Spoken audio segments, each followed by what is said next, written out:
Assalamualaikum warahmatullahi wabarakatuh. Yang terhormat Bapak dan Ibu dosen pemuji yang sudah berkenan menyaksikan video presentasi skripsi saya pada hari ini. Yang terhormat Bapak dan Ibu dosen pembimbing yang sudah berkenan membimbing dari awal penyusunan skripsi sampai saat ini. Pada kesempatan ini saya akan mempresentasikan hasil skripsi saya yang berjudul Efektivitas Penerapan Program I-Kelurahan di Kota Padang. Namun sebelum lanjut, izinkan saya memperkenalkan diri terlebih dahulu. Perkenalkan, saya Widya Kensa Rusnita, BP 1810841012 dari Prodi S1 Administrasi Publik. Adapun pokok bahasan dalam presentasi ini yaitu pendahuluan, tinjauan pustaka, metode penelitian, deskripsi lokasi penelitian, temuan dan analisis data, dan kesimpulan syarat. Kita masuk ke bab 1 yaitu pendahuluan. Penelitian ini dilandasi oleh beberapa latar belakang yang menarik untuk diteliti.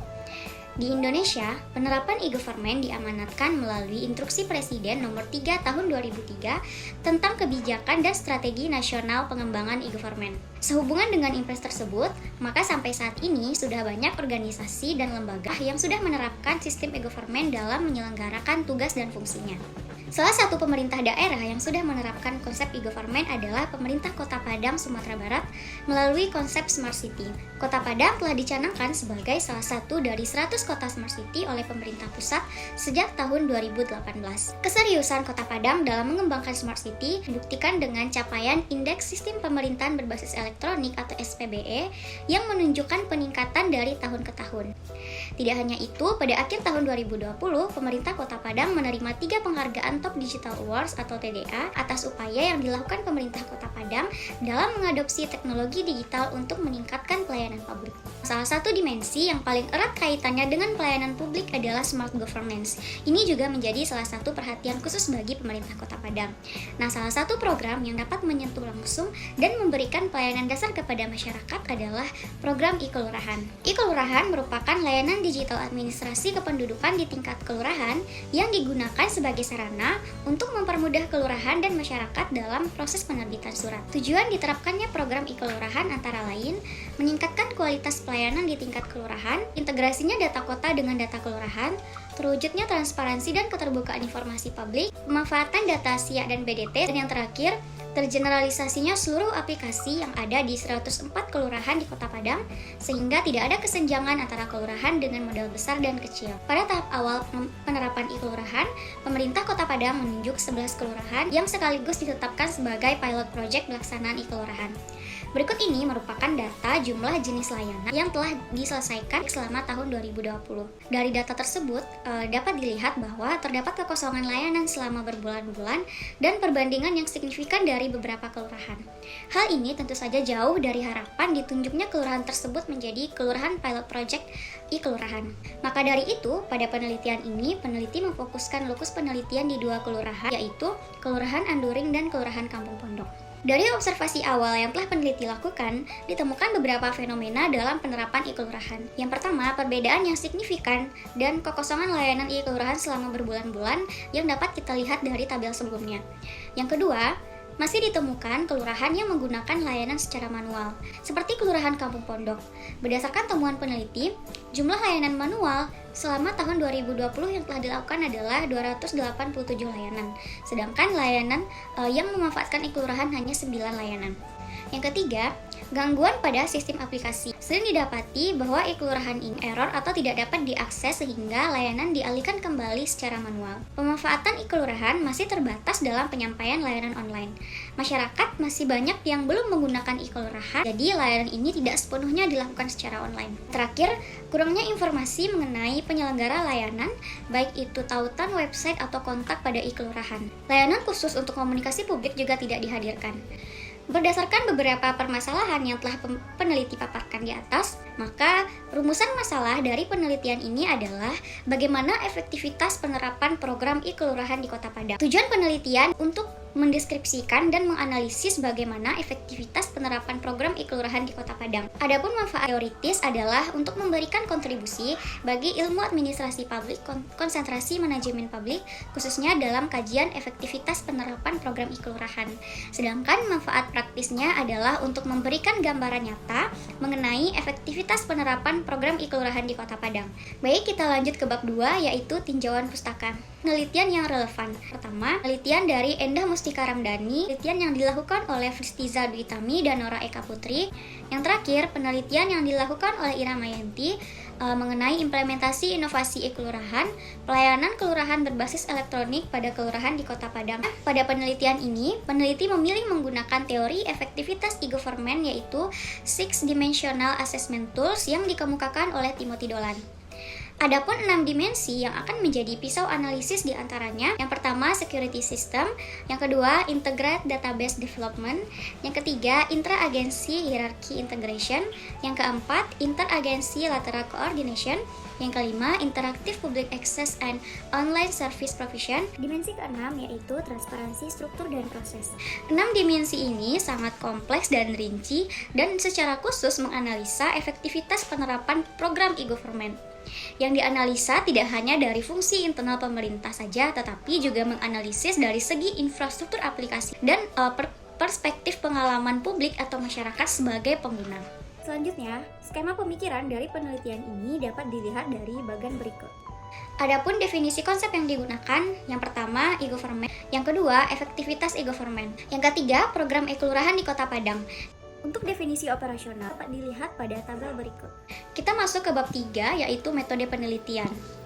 Pendekatan dan desain penelitian yang digunakan yaitu kualitatif deskriptif. Teknik pengumpulan data dilakukan melalui wawancara, dokumentasi, dan observasi.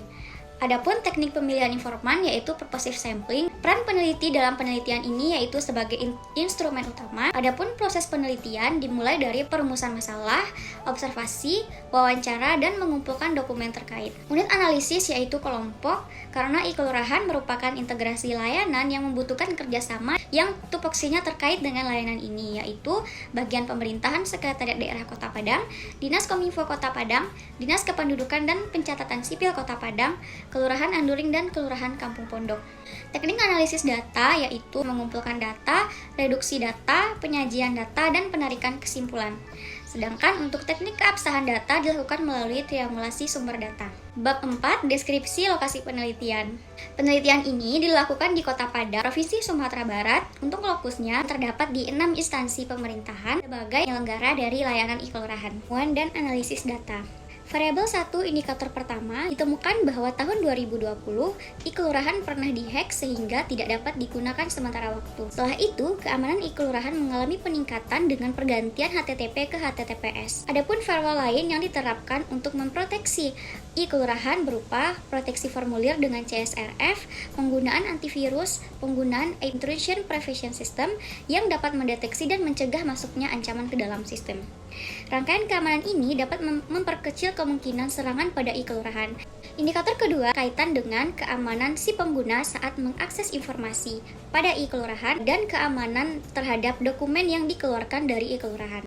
Untuk 3 user yaitu operator kelurahan, admin Dinas Kominfo, dan pihak kecamatan dapat diidentifikasi dengan user ID dan password. Sedangkan masyarakat, identifikasi pengguna dilakukan dengan verifikasi data berupa nama ibu kandung. Namun, untuk keamanan produk e-kelurahan yaitu dokumen, e-kelurahan belum dilengkapi dengan TTE atau tanda tangan elektronik yang menjamin keabsahan informasi pada dokumen yang diterbitkan secara digital. Variabel kedua, indikator pertama yaitu tersedianya database terintegrasi. Pemerintah telah menyediakan integrasi data antara e-kelurahan dengan data kependudukan Dinas Dukcapil Kota Padang karena basis data bagi kelurahan dalam menerbitkan dokumen ini adalah data kependudukan itu sendiri. Ini dibuktikan dengan tersedianya akses secara terbatas dari e-kelurahan terhadap data kependudukan di Dukcapil berupa nomor NIK, nomor KK, nama lengkap, jenis kelamin, tempat lahir, status perkawinan, jenis pekerjaan, dan alamat saat ini. Data yang terintegrasi ini bersifat akurat dan up-to-date sesuai dengan data yang ada pada Dinas Dukcapil. Yang kedua, database yang terintegrasi ini dimanfaatkan oleh masyarakat dan kelurahan dalam menerbitkan dokumen dengan tersedianya formulir yang sudah terisi otomatis dari database Dukcapil, sehingga masyarakat dan operator kelurahan tidak perlu menginput data berulang-ulang. Ini terbukti dapat meningkatkan efisiensi layanan di kelurahan karena surat dapat selesai dengan lebih cepat dan dapat meningkatkan produktivitas layanan. Variabel ketiga yaitu pada halaman e-kelurahan, peneliti hanya menemukan satu kontak, email, dan tautan website yaitu milik Dinas Kominfo Kota Padang. Informasi nantinya akan diteruskan saja oleh Dinas Kominfo Kota Padang ke pihak terkait.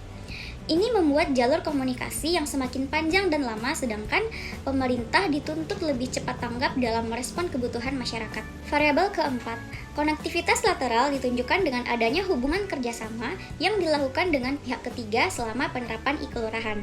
Adapun kerjasama yang telah dilakukan dengan 5 orang tenaga ahli IT dalam hal pembangunan aplikasi e-kelurahan. Yang kedua, dengan BUMN PT Indonesia Common Plus atau Icon Plus dalam penyediaan jaringan internet di kelurahan. Meskipun informasi mengenai kemitraan ini tidak dihadirkan pada e-kelurahan, adanya kerjasama ini telah membantu dalam pengembangan e-kelurahan dan memfasilitasi e-kelurahan dalam hal jaringan. Dimensi kelima berkaitan dengan pengalaman masyarakat sebagai pengguna e-kelurahan. Hasil temuan peneliti pada indikator ini menunjukkan bahwa e-kelurahan belum berfungsi secara penuh. E-kelurahan masih sering mengalami error, aplikasi tidak merespon, dan loading lama sehingga menghambat dari proses penerbitan surat. Peneliti menemukan 14 layanan e-kelurahan tidak dapat diakses masyarakat dalam permohonan surat. Layanan ini sengaja tidak diselesaikan dengan alasan rendahnya akses masyarakat sehingga hanya bisa diterbitkan dari akun kelurahan saja. Kondisi ini menunjukkan sikap pesimis pemerintah dan menyebabkan akses masyarakat pada e-kelurahan semakin rendah. Aplikasi yang diperbarui. E-kelurahan terus diperbarui untuk memenuhi kebutuhan layanan di kelurahan. Pada awal penerapannya, hanya 15 jenis layanan yang dapat dilakukan pada e-kelurahan. Pada akhir tahun 2020, layanan ini ditambah 11 jenis layanan oleh Dinas Kominfo Kota Padang. Penambahan terus dilakukan hingga sekarang sudah mencapai 32 jenis layanan. Indikator terakhir yaitu situs yang interaktif. Interaktivitas e-kelurahan terbukti masih lemah. E-kelurahan memungkinkan masyarakat dan petugas kelurahan menginput dan mengunduh formulir secara online. Namun, untuk pengiriman formulir secara online masih belum dikembangkan, sehingga masyarakat harus tetap datang ke kelurahan untuk mengantar persyaratan dan mengambil dokumen. Akses masyarakat terhadap penyedia layanan e-kelurahan juga terbukti masih terbatas dengan tidak tersedianya layanan khusus bagi masyarakat untuk berinteraksi secara digital dengan si penyelenggara layanan. Variabel terakhir, indikator pertama.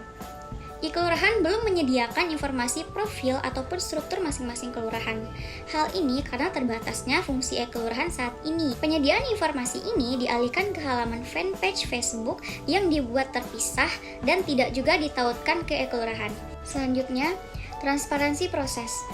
E-kelurahan menyediakan informasi mengenai prosedur layanan yang dapat dilihat langsung saat masyarakat mengakses e-kelurahan. Informasi mengenai tinjauan kinerja layanan e-kelurahan juga tersedia pada aplikasi e-kelurahan melalui laporan rekap layanan yang sudah selesai.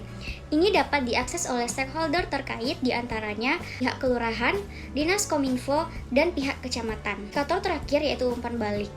Pemanfaatan e-kelurahan masih terbatas karena tidak menyediakan fitur umpan balik atau ruang kepada masyarakat untuk memberikan penilaian atau komentar tentang pengalamannya setelah menggunakan layanan e-kelurahan. Berdasarkan hasil analisis peneliti menggunakan teori 6 di AT Timothy Dolan, disimpulkan bahwa penerapan e-kelurahan di Kota Padang masih belum efektif. Dimensi dasar diterapkan dengan baik, dimensi lainnya yang berkaitan langsung dengan pengalaman masyarakat terbukti bermasalah. Maka dapat disimpulkan bahwa saat ini sebenarnya penerapan e-kelurahan ini masih berada dalam tahap transisi, baik itu dari segi aplikasi, penyelenggara maupun masyarakat masih berada dalam tahap transisi untuk bertransformasi dari cara lama ke cara baru secara digital. Adapun saran dari penelitian ini, yang pertama, e-kelurahan perlu dikembangkan lagi agar memberikan akses yang lebih efisien, menciptakan ekosistem yang baik untuk menunjang pemahaman baik itu kelurahan maupun masyarakat agar memanfaatkan e-kelurahan dengan maksimal, menyediakan sarana komunikasi bagi masyarakat secara online. Yang terakhir, menautkan halaman website fanpage Facebook yang berisikan profil dan kegiatan kelurahan ke aplikasi e-kelurahan karena menurut peneliti dua hal tersebut tidak dapat dipisahkan. Baiklah, demikian presentasi pada sesi kali ini. Terima kasih atas segala perhatian. Assalamualaikum warahmatullahi wabarakatuh.